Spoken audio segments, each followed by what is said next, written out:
அஞ்சுவது யாதொன்றுமில்லை, அஞ்ச வருவதுமில்லை.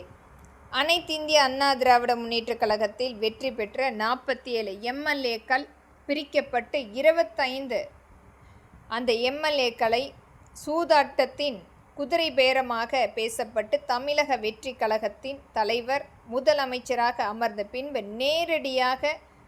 மக்கள் நேரடியாக ஊடகங்கள் வழியாக பார்த்து கொண்டிருக்கின்றார்கள். அதை அனைத்துமே பொருட்படுத்தாமல் தன்னுடைய முதலமைச்சர் பதவியை வைத்து ஆளுமை செலுத்தி அங்கு ஒரு சூதாட்ட களமாக ஒரு குதிரை பேரம் பேசி பரிசளிப்பாக அன்பளிப்பாக சோஃபா போன்ற அனைத்துமே பணங்களாக அங்கு பரிமாறியதை துல்லியமாக ஊடகங்கள் எடுத்துரைத்திருக்கின்றன.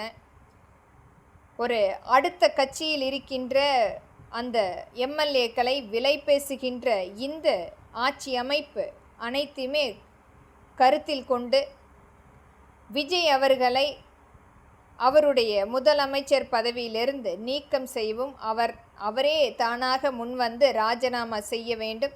முன்மாதிரியாக இருக்க வேண்டிய முதலமைச்சரே இந்த சூதாட்டத்தின் ஒரு உச்சமாக குதிரை பேரம் பேசி 25 நபர்களை அவர்கள் பக்கம் எடுத்து சென்றிருக்கின்றார். அடுத்த நாள்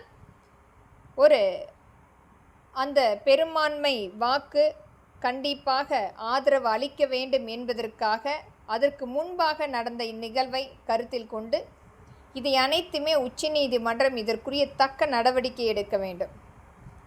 ஒரு பெரும்பான்மையான ஆதரவு கண்டிப்பாக அடுத்த நாள் கொடுக்க வேண்டும் என்பதற்காகவும் முந்தின நாள் ஒரு மிகப்பெரிய அளவில் அந்த நபர்களை நம்மளுடைய அனைத்து இந்திய அண்ணா திராவிட முன்னேற்றக் கழகத்தினுடைய எம்எல்ஏக்களை சந்தித்து அவர்களுடைய இடத்துக்கே சென்று பரிசு பொருட்களாக பரிமாற்றம் செய்ததை ஊடகங்கள் ஒரு துல்லியமாக எடுத்துரைத்திருக்கின்றார்கள்.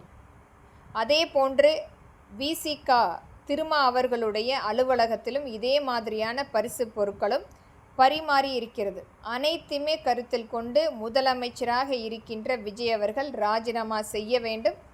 இதை உச்சநீதிமன்றம் இதற்குரிய தீர்வு எட்டப்பட வேண்டும். வரக்கூடிய இளைய சமுதாயம் இது மாதிரியான தேர்தலில் இனி வரக்கூடிய தேர்தலில் சூதாட்ட களமாக மாறக்கூடாது என்பதற்கான ஒரு முன்னுதாரணமாக இந்த சட்ட நடவடிக்கை எடுக்க வேண்டும். மக்களின் எளிய மகளாக இங்கே வேண்டுகோளாக பதிவிடுகின்றேன். நன்றி, வணக்கம்.